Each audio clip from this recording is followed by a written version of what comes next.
दर्शकगण, श्रोतागण, भाई और बहनों, मातृशक्ति को नमन। ये खास, विशेष, मनमोहक, एक अच्छा इंसान बनाने वाला, गिरते हुए मानवीय मूल्यों की पुनर्स्थापना करने वाला, समाज में एक अच्छा माहौल बनाने वाला, समाज को एक अच्छा संदेश देने वाला, अच्छा इंसान का निर्माण करने वाला मनमोहक कार्यक्रम में आप सभी का हार्दिक स्वागत है, अभिनंदन है, सत्कार है।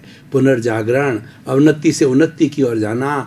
इस कार्यक्रम में प्रतिदिन नए नए विषयों के साथ हम प्रवेश होते हैं और उसी क्रम में आज का एक बहुत अति उत्तम सुंदर विषय है महात्मा गांधी का ट्रस्टीशिप सिद्धांत।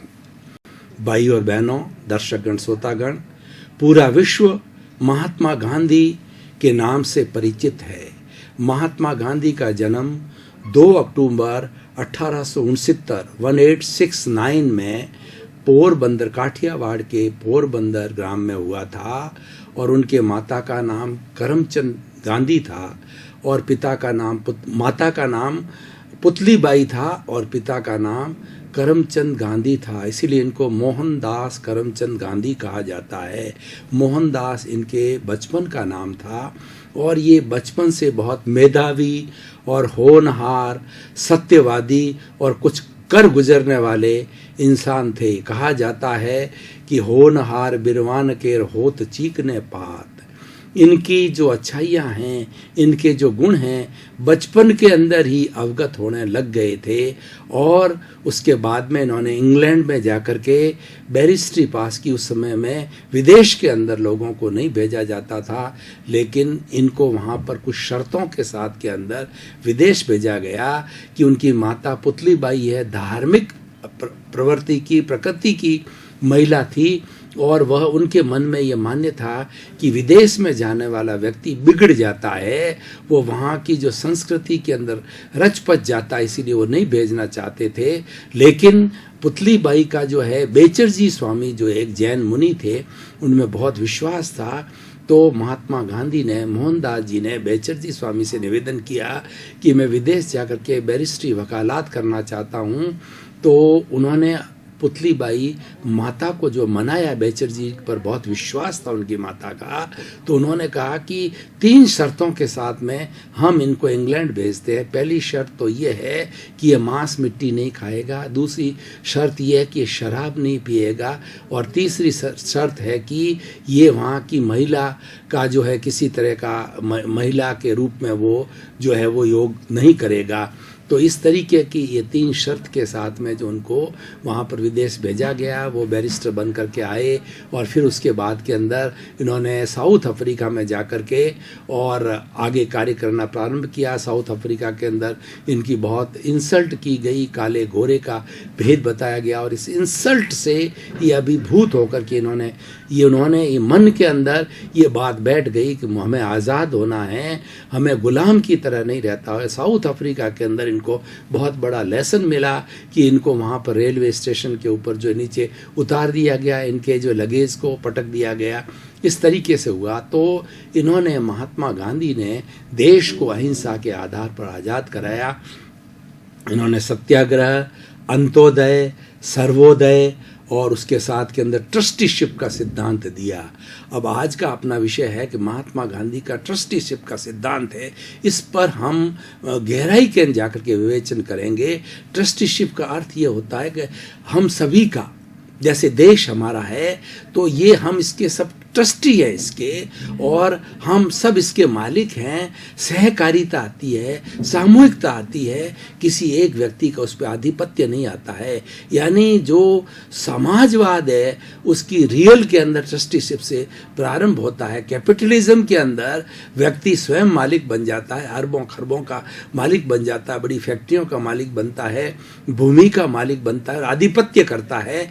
चंद लोगों, कैपिटलिज्म के अंदर चंद लोगों के हाथ के अंदर पूरा जो धन दौलत संपत्ति चली जाती है।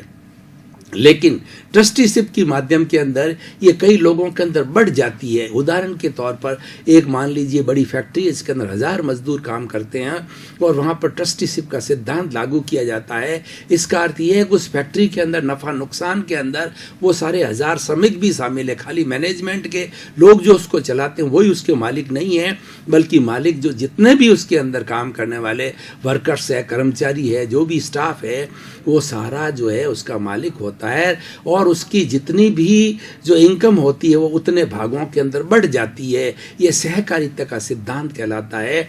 और ट्रस्टीशिप के सिद्धांत के माध्यम पर ही जब देश आज़ाद हुआ तो जो महात्मा गांधी के ट्रस्टीशिप के सिद्धांत के माध्यम पर सहकारी सोसाइटियाँ एक एक्ट बना, एक सोसाइटी एक्ट बना और सहकारी सोसाइटियों का जो रजिस्ट्रेशन किया जाने लगा, जिसके अंदर धार्मिक ट्रस्ट आते हैं, दूध डेयरी आती है और बहुत सी ऐसी संस्था है, एनजीओज है, जियोज है, जो कि सरकार के साथ साथ में कंधा से कंधा मिलाकर सामाजिक सुधार का कार्य करना चाहते हैं। वो ट्रस्टीशिप के फॉर्मूले से वो सोसाइटी एक्ट के अंदर अपना रजिस्ट्रेशन करा के कार्य प्रारंभ करते हैं। उनका कॉन्स्टिट्यूशन बनता है, उनकी नियमावली बनती है, लेकिन उसके अंदर जितने भी सदस्य होते हैं वो सारे उसके ट्रस्टी होते हैं, सारे भागीदार होते हैं। नफ़े में, नुकसान में, यश में, अपयश में उन सब की भागीदारी होती है, किसी एक का वो सिद्धांत नहीं होता है।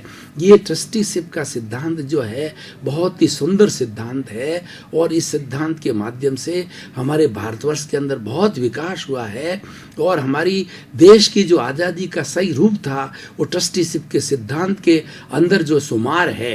क्योंकि हम आज़ाद क्यों हुए? पहले हम लोग गुलाम थे। कुछ जो हमारे जो ब्रिटिश गवर्नमेंट थी हमें काले के रूप में देखती थी, गुलाम के रूप में देखती थी और स्लेव के रूप में जो है हमारे साथ व्यवहार किया जाता था। हमें उच्च पदों के ऊपर नहीं बिठाया जाता है, हमें मात्र कलर की नौकरी दी जाती थी और हमारे पर वहाँ पे ब्रिटिश के जो जितने भी कानून कायदे थे हमारे पे लागू किए जाते, यानी हमारे घर में भी हम एक दास रूप में थे। जो हमारी गुलामी थी एक तरह से दास प्रथा हो गई। और जब 15 अगस्त 1947 को महात्मा गांधी के प्रयासों से अहिंसा के आधार पर सत्याग्रह के माध्यम से देश आज़ाद हुआ तो हमारा एक नया चिंतन प्रारंभ हुआ। उसमें से निकल करके ये ट्रस्टीशिप का सिद्धांत आया और ये सिद्धांत बहुत ही कारगर उपयोग हुआ। ट्रस्टीशिप के सिद्धांत के अंदर वर्ण, जाति, भाषा, धर्म, इसी तरह से किसी का कोई भेदभाव नहीं होता है, सब एक समान रूप से होते हैं। ट्रस्टीशिप का सिद्धांत जो सर्वोदय के सिद्धांत से जुड़ा हुआ होता है, यानी सबका उदय हो, यानी सबको बराबर विकास के जो है वो चांस मिले और सबका अधिकार समान हो और उनको अवसर समान मिले और सबका भला हो, सबका कल्याण हो। सभी है वो सहकारिता के माध्यम से, ट्रस्टीशिप के माध्यम से वो सभी लोग जो है वो आगे बढ़े, देश का विकास करे, स्वयं का विकास करे, अपने परिवार का विकास करे और हमारी देश के अंदर जितनी मूलभूत आवश्यकता है, रोटी, कपड़ा, मकान, शिक्षा, चिकित्सा है, ये हर व्यक्ति जो है उनको ये आराम से जो मुहैया जो है उनको उपलब्ध होनी चाहिए। ट्रस्टीशिप का सिद्धांत है।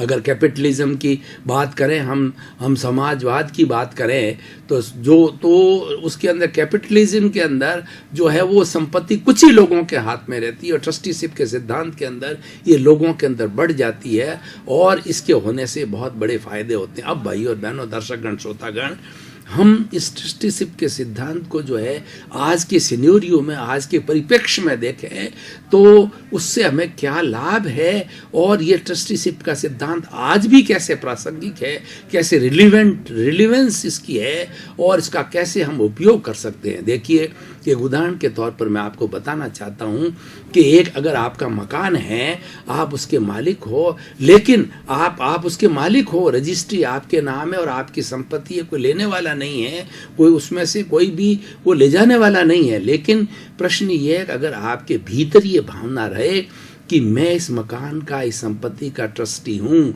मैं इस मकान का जो है वो चौकीदार हूँ, ये मकान मेरी निश्चय के अंदर है, तो दोनों के अंदर रात दिन का अंतर पड़ जाता है और हमारी जितनी भी धार्मिक गतिविधियाँ हैं, हमारे धार्मिक ग्रंथ है, ये भी ट्रस्टीशिप की बात कहते हैं कि तुम कोई भी चीज़ का भोग करो, उसके कर्ता मत बनो, उसके मालिक मत बनो। ये महसूस करो कि जो चीज़ आपके पास है, चाहे संपत्ति है, चाहे प्लॉट है, चाहे सोना है, चाहे मकान है, उसके ट्रस्टी बन करके रखो, उसके कस्टेडियन बन करके रखो। उससे क्या होता है कि हमारी भावना दूषित नहीं होती है, हमारा जो है मोह अटैचमेंट उसके प्रति नहीं होता, हम नॉन अटैच रहते हैं।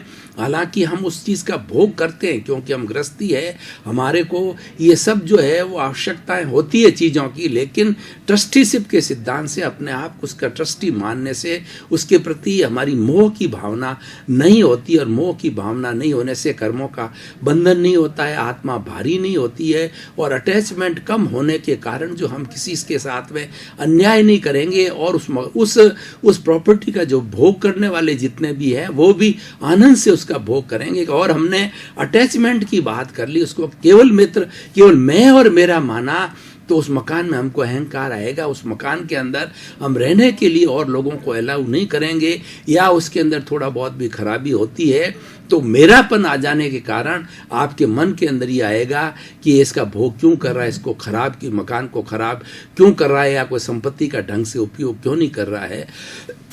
तो भाई और बहनों, दर्शकगण, श्रोतागण, ये सिद्धांत व्यक्ति के लिए, समाज के लिए, देश के लिए और विश्व के लिए बहुत ही हितकर है।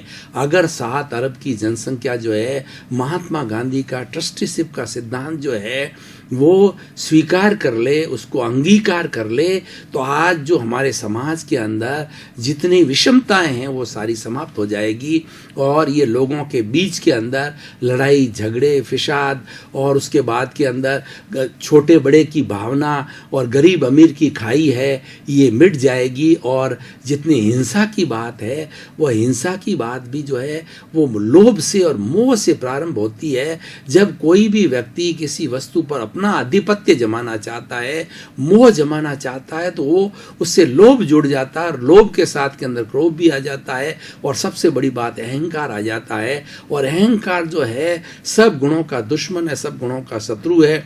जब व्यक्ति को अहंकार आना प्रारंभ हो जाता है, उसी समय से व्यक्ति का विनाश चालू हो जाता है। इसीलिए ट्रस्टीशिप का सिद्धांत ही अनाशक्ति का सिद्धांत है। इससे व्यक्ति जो है जीवन भर अनाशक्त भावना से रहता है, उसका भोग करता है, लेकिन उसमें लिप्त नहीं होता है, क्योंकि वो तो समझता है कि मैं तो इसका कस्टेडियन हूँ, मैं मालिक नहीं हूँ।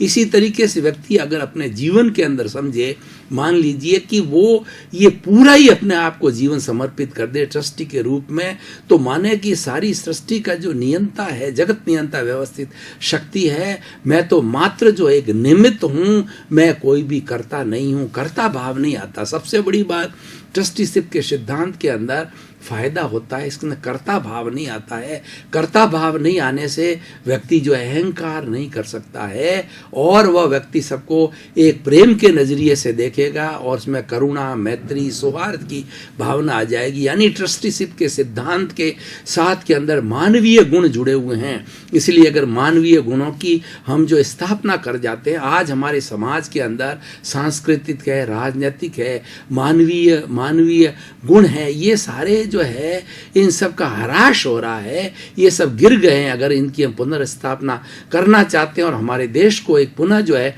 धर्म गुरु देश बनाना चाहते हैं, सोने की चिड़िया बनाना चाहते हैं, हमारी संस्कृति को फिर से उज्जवल करना चाहते हैं, तो महात्मा गांधी के ट्रस्टीशिप सिद्धांत को हर स्तर के ऊपर लागू किया जाना चाहिए। और इस बात की ट्रेनिंग या बच्चे को प्रारंभ से दी जानी चाहिए कि भाई तुम कोई भी कार्य करो ट्रस्टीशिप के माध्यम से किया करो, तब जाकर के तुम्हारा सुधार हो सकता है। और ट्रस्टीशिप का जो सिद्धांत होता है वो व्यक्ति को जोड़ता है, कभी टूटने नहीं देता। क्यों? सहकार की बात होती है कि हम कोई भी कार्य मिलकर के करें। जैसे उदाहरण के तौर पर एक फैक्ट्री है, और उस फैक्ट्री का मालिक जो है ना, वो एक तो ये भावना से उस फैक्ट्री को चल, बहुत बड़ी फैक्ट्री है, मान लीजिए मल्टीनेशनल फैक्ट्री है, और वो व्यक्ति इस भावना से उसको जो करे कि ये तो मेरा है, इसको चलाऊंगा, इसकी धन दौलत होगी, करोड़ों रुपयों का मालिक बनूंगा, और विश्व का सबसे बड़ा मैं अरबपति जो है सेठ मानूंगा, और मेरे टॉप 10 के अंदर नाम आएगा। इस तरीके की भावना होने से वह व्यक्ति जो है वो सेल्फ सेंटर्ड हो जाता है, वो व्यक्ति लोभी होने लग जाता है, और वो व्यक्ति जो है वह अन्य लोगों के साथ में शोषण प्रारंभ कर देता। मजदूरों को वो छोटा समझने लग जाता है, उनका शोषण करने लग जाता, उनको पूरा जो पगार पगार है, उनको जो जितनी सैलरी मिल जाती है उसमें भी कटौती करने लगता है। और जो ही उसने, जैसे बिल गेट्स का मैं आपको उदाहरण देना चाहूँगा, मैंने उसकी ऑटोबायोग्राफी बिल गेट्स की जो पढ़ी है, तो बिल गेट्स जो है मूल अपने स्वयं के लिए जो कुछ भी इनकम है उसका मुश्किल से 2 या 3% जो है उपभोग करते हैं। आज भी उनके पास में पुराना 50 साल पुराना फ्लैट है, कोई पुराना फर्नीचर है, पुरानी जो है वो गाड़ी है, कार है, यानी वो अपने परिवार के ऊपर, अपने ऊपर जो है बहुत ही कम जो है वो खर्चा करते हैं। और शेष जो है 95-97 जो है वो सहकार के माध्यम ट्रस्टीशिप रूप में जो है वो ट्रस्ट को बांटते हैं। वो लोगों के भले के लिए करते हैं, जगत कल्याण के लिए करते हैं, ताकि सभी लोगों को आनंद मिले, सुख मिले। ये वास्तव में जीवन जीने का बहुत ही सुंदर तरीका है और ये ट्रस्टीशिप के माध्यम से आ जाता है, माध्यम से आता है। इसीलिए जीवन के अंदर सिद्धांत को हमेशा जो है वो हर स्तर के ऊपर लागू किया जाना चाहिए। उदाहरण के तौर पर जो हमारी पहले जो है जितनी भी जॉइंट फैमिली सिस्टम था उसके अंदर ये ट्रस्टीशिप का उदाहरण ऑटोमेटिकली होता था, क्योंकि 30, 40, 50, 100 लोग जो है 3-3, 4-4 पीढ़ियां एक साथ रहती थी और वो उसके अंदर किसी तरह का लोभ की बात नहीं होती थी। सभी हिलमिल करके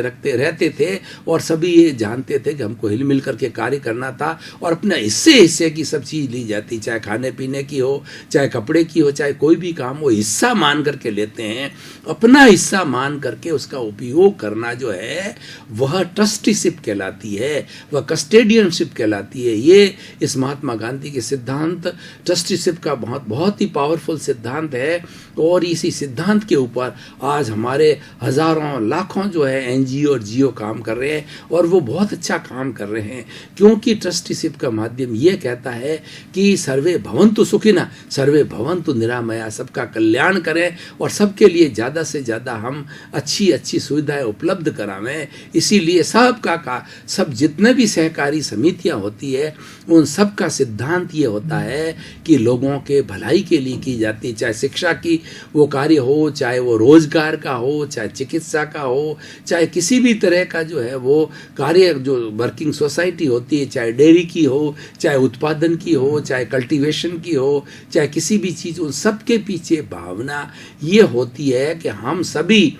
जो ये प्रोजेक्ट चला रहे हैं वो हमारा सबका सहकार है, हम सब उसके अंदर भागीदारी है और वो हिस्सा उसके अंदर उन सब लोगों के बीच के अंदर बढ़ जाता है। इस तरीके से ऐसी सुंदर विस्तार। इसलिए भाई और बहनों, दर्शकगण, श्रोतागण, आज के इस विषय के माध्यम से मैं ये कहना चाहूँगा कि आज हमारी बिगड़ी हुई अवस्था को हम सुधारना चाहते हैं तो महात्मा गांधी का ट्रस्टीशिप का सिद्धांत हर क्षेत्र पर लागू करो, व्यक्ति विशेष पर लागू किया जाए, समाज पर लागू किया जाए, देश पर लागू किया जाए, राज्य पर लागू किया और विश्व के अंदर लागू किया। और जो आज हमारा यूएनओ है, यूनाइटेड नेशंस ऑर्गेनाइजेशन, जिसके अंदर करीब 210 विश्व के देश हैं, सभी उनके सदस्य हैं, वहाँ पर भी ये ट्रस्टीशिप का सिद्धांत लागू किया जाना चाहिए। और यूएनओ ने महात्मा गांधी का जो जन्मदिन 2 अक्टूबर का है, उस 2 अक्टूबर के दिन को जो है वो विश्व अहिंसा दिवस के रूप के अंदर मनाया जाता है। और 21 जून का महीना है वो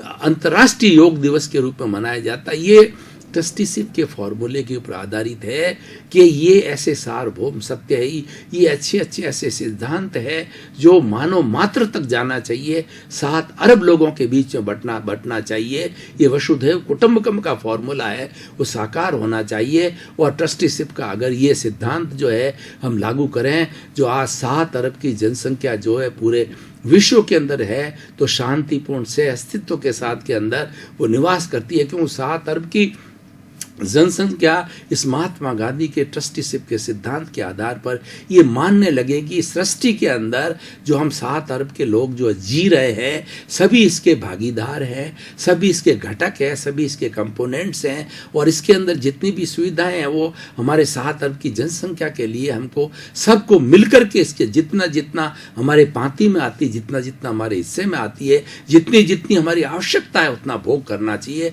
आवश्यकता से अधिक भोग नहीं करना चाहिए। चाहिए। तो आजकल जो कंज्यूमरिज्म की जो प्रणाली है वो ट्रस्टीशिप के सिद्धांत के आधार के ऊपर उसको कोई स्थान नहीं मिलेगा। और जो शोषण की जितनी कार्रवाई है, व्यक्ति व्यक्ति के बीच के अंदर जो भेदभाव की बात है, वो ऑटोमेटिकली समाप्त हो जाएगी। तो एक ऐसा नैतिक ये विषय जो हमारे सामने है, जो महात्मा गांधी का ट्रस्टीशिप का सिद्धांत है, वो हमें लागू होना चाहिए।